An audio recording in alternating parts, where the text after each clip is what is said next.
Man, I don't even know how much I want to talk shit about the Rock and Roll Hall of Fame, but I'm probably going to quite a bit. Because, man, what a terrible, terrible Rock and Roll Hall of Fame induction ceremony. And it's even with the Foo Fighters being inducted. First of all, I'd loved to see, at the very beginning, Carole King got inducted, and rightfully so. How the fuck she's not in the Rock and Roll Hall of Fame already is crazy, just as a songwriter. But the fucking thing opened with Taylor Swift on stage, and it took me a little while to realize, because she was doing a cover. Which one? Tonight you're mine completely. Will you love me tomorrow? So Taylor Swift was singing that song. And it was, look, I'm pretty certain that Taylor Swift featured the only lip sync performance of that fucking night. I'm pretty sure she was lip syncing up there, and I'm just like, do you have the audacity? Carole King loved it though, you know, but it took me a while to realize that it was a Carole King song. I'm like, oh, she's covering Carole King, they're inducting Carole King, I get it. Took me a second. I'm like, why the fuck is Taylor Swift opening up this fucking... I think that put me off of it from the get-go. And it's a very narrow-minded point of view of mine, I'm sure. Because there's some people that love Taylor Swift. I'm not one of those people. She probably is a nice person. Her music grates on my last fucking nerve. And I'm like, why is she there? But she did a very nice induction, because she did induct Carole King into the Rock and Roll Hall of Fame. And then that was, honestly, even with the Foo Fighters, the Carole King induction might have been the best one. The first one and the best one of the night.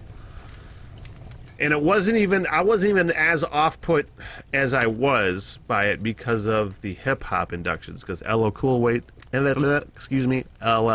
J was inducted, and then Jay-Z was inducted. And I guess I've always put it like this, or put it like this historically with the Rock and Roll Hall of Fame, like what is and isn't rock and roll, what should and shouldn't go in. I think there's a lot of stuff that you can put under the rock and roll umbrella.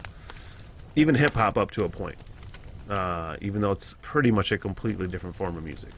Some country up to some point can be rock and roll. Some hip-hop up to some point can be rock and roll. Some jazz up to some point can be rock and roll. But at some point it just takes on a completely different thing. Now if you look at rock and roll as like pop, because for the longest time rock and roll for fucking years was pop, you know, and then what is popular has changed. So if you look at rock and roll as like as a popular music sort of thing, is it a form of music that you can decipher, you know, with margins? It's outside of these margins, it's not this. Or is it like, you know, is it like a vibe? And I tend to go with like the vibe, because I smoke marijuana and sit down here and listen to a lot of fucking rock and roll. So the hip-hop stuff didn't bother me. I appreciate LL Cool J. I appreciate Jay-Z. I listened to a lot more LL Cool J when I was younger than Jay-Z. I only know a couple songs, like 99 Problems. I know that. But I appreciate the impact that they've had on hip-hop. So it wasn't even that got to me. It was just like this overall sort of... They definitely dumb it down. Maybe too much production. Maybe it's just become like the Grammys, because that's what it fucking seemed like. Like the Foo Fighters montage that they do when they tell the Foo Fighters story, it just seemed like a throwaway. Like they just put bits in from the fucking Foo Fighters Back and Forth documentary, which told the story of the band, and then they just put in a couple of clips of this. And I gotta say, and I know it was probably Dave Grohl that wanted Paul McCartney to induct the Foo Fighters into the Rock and Roll Hall of Fame, and that's their decision. That's great for them. I was just like, man, this is the worst fucking induction speech I've ever seen in my life, and it's probably because Paul McCartney's fucking close to 80, and who knows if he's having cognitive decline, which is like an asshole thing to say of me. But I'm like, man, this is terrible. And then the Foo Fighters came on and did like a greatest hit set, and it was good. It was awesome. It was the Foo Fighters. But God, that whole production, I was just like, oh, Todd Rundgren. Maybe it was just so many artists that I didn't really care about. Could have been it. Because I did appreciate the fucking Go-Go's. I obviously love the Foo Fighters. One of my favorite bands of all time. And the Carole King thing. But by and large, like, Todd Rundgren was inducted, and I'm just like, the Bang the Gong song, that's the only thing I know. And it's just, I know there's so many artists that I've never appreciated, either because I've never given them the chance, or anytime I have given them the chance, they just didn't. Like Todd Rundgren, I've heard a few songs throughout my life. Again, Bang a Gong, I know that, but I just go, man, it's just not for me, man. So I watched the whole thing, but I was just off-put by it the whole time, and I don't know if it probably was just me. I didn't think I was in a bad mood, but again, as soon as Taylor Swift was on stage, I'm like, what the fuck? Maybe I take that shit too seriously. It's a real problem. But I will say, I'd rather take it seriously than have Machine Gun Kelly win Best Rock Artist. I think it was the AMAs last night or the night before. I didn't watch it, but I saw it go fucking on Facebook or something. MGK. All I know about that guy, I know he's a rapper. I've heard clips of a song and whatever. Again, it's not my thing. I know he beefed with Eminem. I know he played fuckface Tommy Lee in the terrible Motley Crue movie. That's really all I know about MGK. I'm also pretty fucking certain I think he did like a rock song or something. I don't know. But how the fuck? Because fans pick, and that's how. And that's how he got picked to be Best Rock Artist. Get the fuck out of here. It's reasons like that. That must be what happens to just people when they get older. When your parents say your music sucks and things, and then they start to listen to more mellow things, because that's what's happening to me right now. I hate the new music. I am reverting back to older and older and older and older music. And I'm just gonna go away and walk the hills of Ireland and just listen to my old music. Just get away from all the kids. I'm just going to be walking the hills, old man, just avoiding people.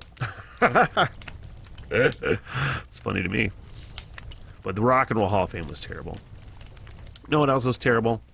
And it's part jokes, but, I mean, there's some truth to the joke I'm about to make. Everybody knows I'm a huge... Well, everybody that follows me for a long time knows I'm a gigantic Metallica nerd. But I am not above criticizing my favorite band. I don't want to say I think Metallica sold out. I'm going to make jokes about Metallica selling out. Because this part was true. When I got home from work the other night, I said, you know, I want to watch a movie. I haven't watched a new movie in a while. What's on? Let's check out Disney Plus. Oh, the movie Jungle Cruise, which looked like kind of a fun adventure movie on Disney Plus. Got the Rock Johnson in it. It's got super smoking hot Emily Blunt. I'm like, I'll watch that movie. And then I turned it on, and then it's a Disney movie. And then opening credits started. I don't think it was the Metallica version. I think it was one of those newfangled covers from the Metallica Blacklist tribute album where all these fucking people, including Miley Cyrus, did Nothing Else Matters. And I'm pretty sure that was the one that opened the credits for Jungle Cruise, Metallica, but the Miley Cyrus version of Nothing Else. So fucking what? Just like,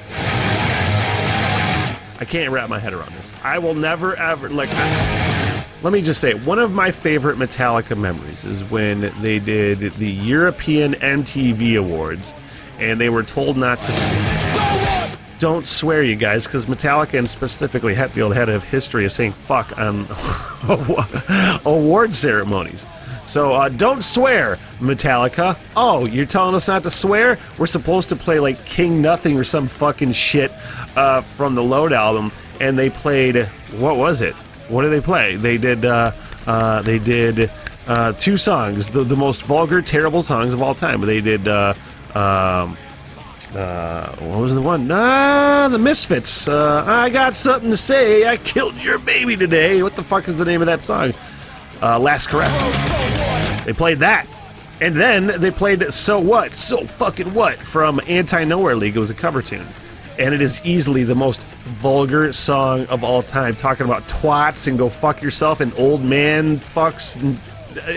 It's horrible. But awesome. And they played that shit fucking live at the European MTV Awards. And everybody was just fucking horrified. And they were banned, I'm pretty sure, kinda sorta, because MTV still fucking loved Metallica. Because they got them a fuck ton of views. But just like, oh, you're gonna tell us not to swear? Well, watch this. And then your song gets played on the opening of a Disney movie. I was sitting there like this. I don't know if I like it. And I turned it off. And I posted it on my personal Facebook page. Like, look, I might be able to warm up to this again at some point, but I'm not watching any Disney movie that has a fucking Metallica song in the opening credits. What's going on in this world? What the fuck's happening around here? What's next? Gonna be a fucking Full House. Gonna be playing Metallica when they have one of their special Full House moments. Fuck off.